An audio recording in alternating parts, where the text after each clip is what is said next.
the opportunities? We've addressed strength, we've addressed weaknesses. What are the opportunities the nation has today in nation building with 1.2 billion people? See, India is this nation is a tremendous opportunity, a possibility. This is something that anybody who looks at this nation with closely enough can clearly see here. Rest of the world clearly sees that this is a nation of tremendous possibility. But what we need to understand is, between a possibility and a reality, there is a distance. Do you have the courage, the commitment and the conviction to walk the distance? That's always the question. Definitely it's a great possibility, we are sitting on the threshold. But do not underestimate our ability to goof things up. I'm not being pessimistic, I'm the last person to be pessimistic about anything, but I know our ability to goof things. I see it every day. The way they drive on the street, the way they do things, the way everything is made. We have a phenomenal ability to goof up things because we are too much genius with very little organization. Yes, everybody thinks he's a genius. If you go sit in a tea shop, in a street side, in a rural India, no, I'm not talking politics. If you sit in a tea shop in somewhere rural India, street side, because I've driven across the country, I've sat in dabas and tea shops so much. I've crisscrossed India on my motorcycle, so I lived in dabas and tea shops all the time. So, you will see the guy who's making the tea there, he will be telling how Tendulkar should have made the right shot. How how his technique is not good, he's doing the wrong approach. Or Kiran Bedi sitting here, how he could have bowled. Whatever, these kind of things. He will be talking about how the Prime Minister should have run the country differently. Only problem with him is he does not know how to make good tea. Okay. So, this is a problem, we're too exuberant. A society like this is generally considered a high-context society. We're too much context, not enough content. It's a very beautiful way to exist on one level, but if we do not organize, if we do not focus this natural exuberance of the people, a certain intelligence which is free-willing intelligence, you will have a chaotic situation which seems to be going somewhere but not going anywhere. It's like a whirlwind making its own rounds. So it needs a little forceful engagement of pushing it in a certain direction. A little authority to push it. People don't understand what powers India. It's powered by itself. It's just like a whirlwind, but you must be able to direct it in the direction that you want it to go. That needs a little bit of authority.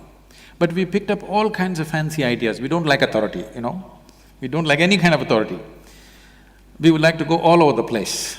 Just see, the driving on the street is a clear demo. I'm not talking about authoritarianism, but a certain authority which organizes this whirlwind of chaos is needed for this country to push it in one direction, otherwise we'll keep going round and round. We've been sitting on a threshold. For me, the economic development that everybody is talking about, I am not thinking about how you can transform your life from Maruti to Mercedes, that doesn't matter to me. I'm not against cars, I like them but that is not the thing. There are over 600 million people. Today night, after this is over, when we go wherever we go, the table at which we sit, there will be a choice of dinner that you and me can choose. There are 600 million people who have no such choice tonight.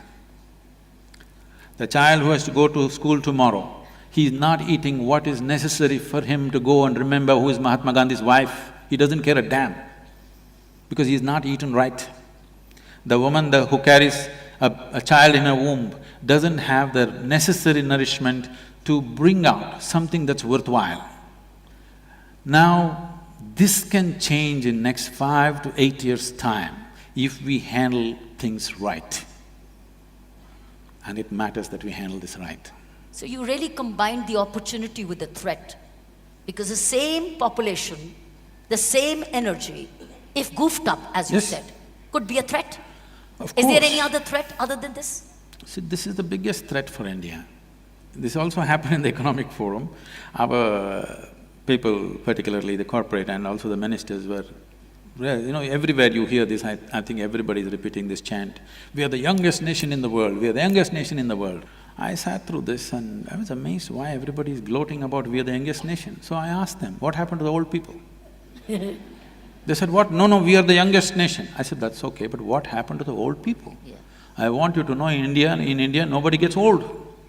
People die young. That's why we are the youngest nation in the world. Yes. It is a tragedy that we don't have old people. But this tragedy can be turned into a tremendous possibility right now because compared to the rest of the world, we are a youthful nation, we have the opportunity to power ourselves into well-being. But we must understand why we are the youngest nation. Suppose we are saying right now 60% of the population is below 30 and we are very proud. Tomorrow you find 60% of the population is below 15. Something wrong has happened or no? Why are we not looking at it? We've not run it properly. Why don't we see people are not growing old, people are not living… My great-grandmother lived to be 113. Nobody is living like that. Everybody is dying in their 50s and 60s or even less. So we have the synergy of youth right now. Though our poets are eulogizing many things about the country, I want you to understand for 1.25 billion people, you neither have the land, nor mountains, nor forests, nor rivers, nor even a piece of sky for 1.25 billion people. If all of them have to live in decent housing, almost literally, huge occupation will happen, there'll be nothing left.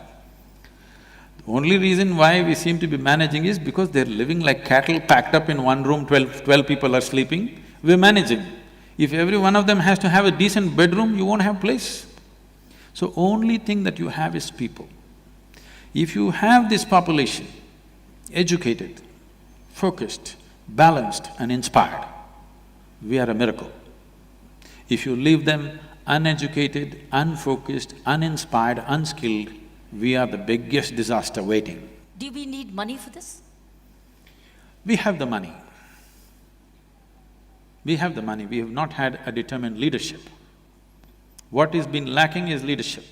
Because I'm not somebody who takes any political stance, but I'm just looking back, I'm seeing, leave the first 25 years after independence. They did whatever best they could do with little that they had and it's a heady times, okay? But after the passing of Jawaharlal Nehru, we've not really had a prime minister. In the sense, somebody always except that Lal Bahadur Shastri for a short period and maybe Narasimha Rao for a little period, which was… government was tottering all the time. Rest of the time, somebody becomes a prime minister only because somebody dies and Indian emotion, like a cinemite, overtakes everybody and somebody's daughter, somebody's son, somebody becomes the prime minister.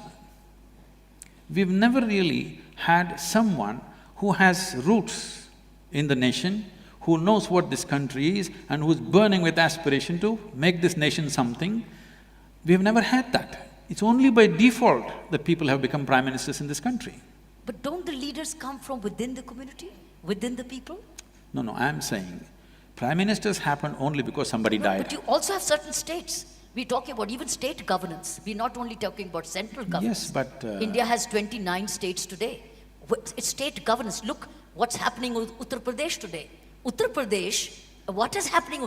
It's a leadership which was elected 2.5 years ago with overwhelming acceptance. What happened? It come from within, but what's gone wrong? What is the present state? I'm not saying gone wrong or right. So aren't people responsible for it?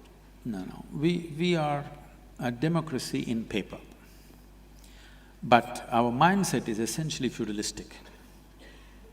Because I'm saying even among the elite and educated, suppose you do well tomorrow, suppose our present Prime Minister does really well tomorrow, people will cry, I wish we had a son. You understand? People will cry, we wish he had a son, because when he goes, his son could become the Prime Minister. I'm saying in our mindset we are still feudalistic. So when you are feudalistic, things are run in a certain way. What essentially it means is being feudalistic or democratic is, feudalistic means who your father was matters. Democracy means I don't care a damn who your father was, I don't want to know.